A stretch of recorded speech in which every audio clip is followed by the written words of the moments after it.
eling mangka eling rumikang di bumi alam lamun kasasalam teh nafsu nu mata kaduhu badan anu katon Tuhan. Sedengkeun ari jalma nu sampurna imana ceuk tarekat yuskilu sana'u ilaihi an ayakuna linapsihi syakiron, nyaeta jalma anu katungkul kumuji ka Gusti Allah jauh tina eling kana nafsuna. Lamun keur untung manehna muji ka Gusti Allah kanu ngayakeun untung, lamun keur rugi manehna muji ka Gusti Allah kanu ngayakeun rugi. Jadi untung eling ka Gusti Allah, rugi eling ka Gusti Allah. Eta nu sampurna imana ceuk tarekat. Sedengkeun ari nu can sampurna imana mah di mana datang untung jeung rugi teh lain eling ka Allah. Lamun keur untung eling kana untung, lamun keur rugi eling kana rugi. Tanu kitu mah ngaranna katungkul ku nafsu. Matak ente tong katungkul ku nafsu mah asup kana kasampurnaan iman. Ya sing ingat memeh ente digunelarkeun ka alam dunya teh untung jeung rugi mah geus aya di dunya. Jeung katangtuan Gusti Allah ke diri ente dina soal untung jeung rugi teh ku Gusti Allah geus ditangtukeun, geus ditasis kodim. Artina can aya ente jeung gawena katangtuanana mah geus aya. Taku sabab kitu mangka nalika terjadi untung jeung rugi ka ente ayeuna di dunya, di dinya ente tinggal nyaksi. Nyaeta nyaksi kana tasorupna Gusti Allah anu nasorupkeun ka diri ente katangtuanana ti tasis kodim anu rupana untung jeung rugi. Kitu. Tak nalika keur nyaksi kana tasorupna Gusti Allah, didinyalah ente muji ka Gusti Allah. Lamun ente geus bisa nepi ka dinya mangka eueuh bedana antara untung jeung rugi. Disebut eueuh bedana teh hartina dina untung nu kasaksi tasorup Gusti Allah, dina rugi nu kasaksi tasorup Gusti Allah. Jadi nalika keur nyaksi tasorupna Gusti Allah mangka didinyalah ente muji ka Gusti Allah. Jadi untung alhamdulillah, rugi oge alhamdulillah. Tak nyebut alhamdulillah didinya teh lain ngaalhamdulillahan kauntungan, lain ngaalhamdulillahan karugian, tapi ngaalhamdulillahan Gusti Allah anu ngayakeun untung jeung rugi jeung katangtuanana anu berlaku ka diri ente kitu. Ayeuna lamun dina soal kauntungan jalma teh dibagi tilu. Kahiji aya jalma anu bungahna teh kusabab meunang kauntungan. Manehna bunga sabab di mana meunang kauntungan mangka eta kauntungan teh ku manehna bisa dipake nyimpenan sakahayang nafsuna. Cik ari anu model kitu eta jelema lain. Tah anu model kitu mah lain jelema, tapi sato teu beda jeung sapi munding jeung domba. Pruk kunu bogana dibere parab satamru krepes eta sapi munding domba teh suka bungah nyaratu. Tah barungahna teh nyaeta bungah ku parab anu dibikeun. Ari ngeteun teu eta sapi munding domba teh kanu merekna. Henteu kanu merena mata inget tanu kitu teh eta saperti cek keterangan dina Al-Qur'an hatta idza parihu bima utu akhadnahum bagtatan di mana kersaruka bunga jama-jama ku kauntungan dunia mangka datang kana ranehna ajab Gusti Allah anu datang sekonyong-konyong, anu datang secara tiba-tiba tanpa terduga-duga. Mata kahade di mana menang kauntungan teh tang dipake ngalajur nafsu ngumbar kahayang sing eling ka Gusti Allah nyata kanu nganugrahkeun eta kauntungan. Sabab jama anu teu eling kanu merena mah eta teh sarua jeung sapi muning domba. Eta nu kahiji bungahna teh ku pedah menang kauntungan teu eling kanu nganugrahkeun anak mah. Nu kadua aya jama anu bunga maranehna bunga sababnya ho yen eta kauntungan teh anugerah ti Gusti Allah. Artina manehna eling ka Allah tina untung. Talamun anu kitu mah geus kaasup jelema ngan aya hanjakalna teh hanjakal kudu meunang heula kauntungan kakara eling ka Allah. Jadi eling ka Allah teh lamun keur meunang untung doang. Sedengkeun ari teu untung mah teu eling ka Allah. Aya kitu. Tapi lumayan sakitu ge daripada teu kitu-kitu acan mah. Tanu kitu mah cek kateranganna dina Quran ku bi fadlillah wa bi rahmatihi fabidzalika falyafrahu. Ucapkeun ku anjeun sing nepi ka jadi kasadaran hirup yen ayana eta kauntungan teh ku anugerah jeung rahmat Allah. Mangka bungahlah anjeun nyaeta bungah ku anugerah jeung rahmat Allah. Lain bunga ku kauntungan.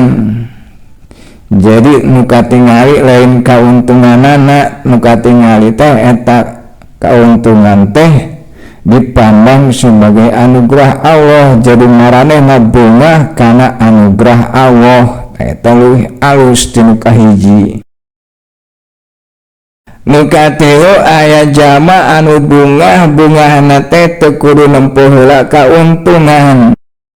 Manehna mah rek untung rek rugi sarua bungahna. Sabab nyaksi kana indirajna Gusti Allah ti tasis qadim anu ditasorupkeun kana kahirupanana. Anu dagang bunga sabab nyaksi ka Allah anu keur ngabisakeun manehna dagang. Anu tani bunga sabab nyaksi ka Allah anu keur ngabisakeun manehna tani.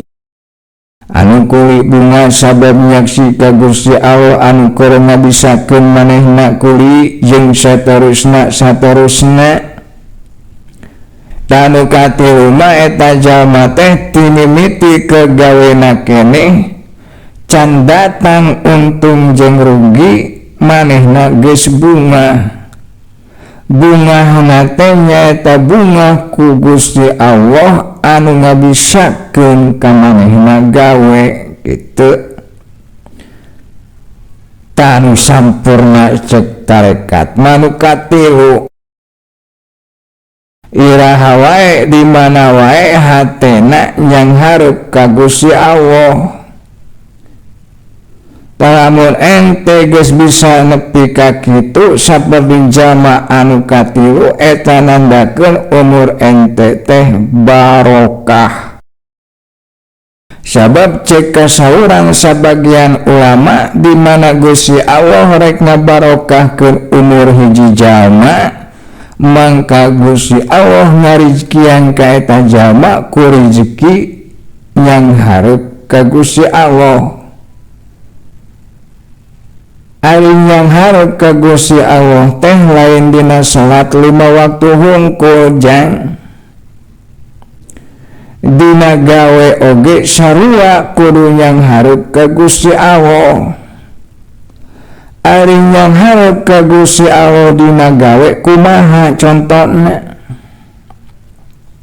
contona teh kieu misalna ente ngebon cabe isuk-isuk teh ente indi ti imah rek ningali kebon cabe didinya katingali ku ente eta tangka cabe teh sakebon marontok kabeh ta eta marontokna tangka cabe teh min asari kudrotullah eta teh tapak kudrotna Gusti Allah eta teh tapak afalna Gusti Allah eta teh tapak gawena Gusti Allah. Naon hartina dala biwujudi asarihi ala wujudi asma'ihi ayana tapak kudrot Allah dina montokna tangkal cabe eta teh nuduhkeun kana asma'na. Dala biwujudi asma'ihi ala wujudi asopihi are ayana asma eta nuduhkeun kana sifat wa subuti ausopihi ala wujudi datihi jeung ari tetepna sifat eta nuduhkeun kana ayana dat. Jadi montokna tangkal cabe eta teh tapak afal Allah atawa tapak gawe Allah hartina di Allah aya bisa ngamontokeun cabe. Ari anu bisa ngamontokeun cabe naon ngaranna naon asma'na teh Yaqdir. Ari asma Yaqdir eta nuduhkeun kana sifat. Ari sifatna teh naon? Ari sifatna teh kudrot. Ari sifat kudrot disebut sifat ma'ani. Ari sifat ma'ani teh nyaeta sifat anu bukti atawa sifat anu tetep dina dat.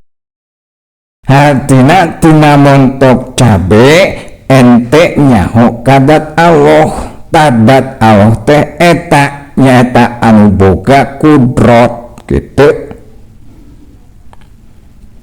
Lamun ente bisa seperti itu eta ngaranna dina ngebon cabe ente yang hareup ka Allah. Jadi dina gawe ngebon cabe ente yang hareup ka Allah. Lamun ente bisa seperti itu.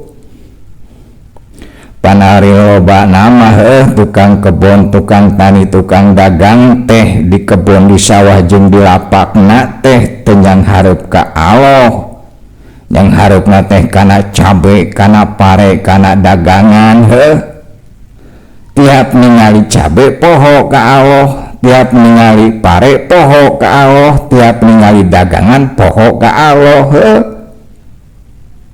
Beda jeung salikin. Ari salikin teh jama anu lempangna tepi ka Allah, lempang ka kebon tepi ka Allah, lempang ka sawah tepi ka Allah, lempang ka pasar tepi ka Allah. Ta ari cek salikin mah maro aina syai'an ila ro'aina wa ba'dahu. Ningali kuring kana suatu perkara anjing tina eta perkara kuring ningali ka Gusti Allah.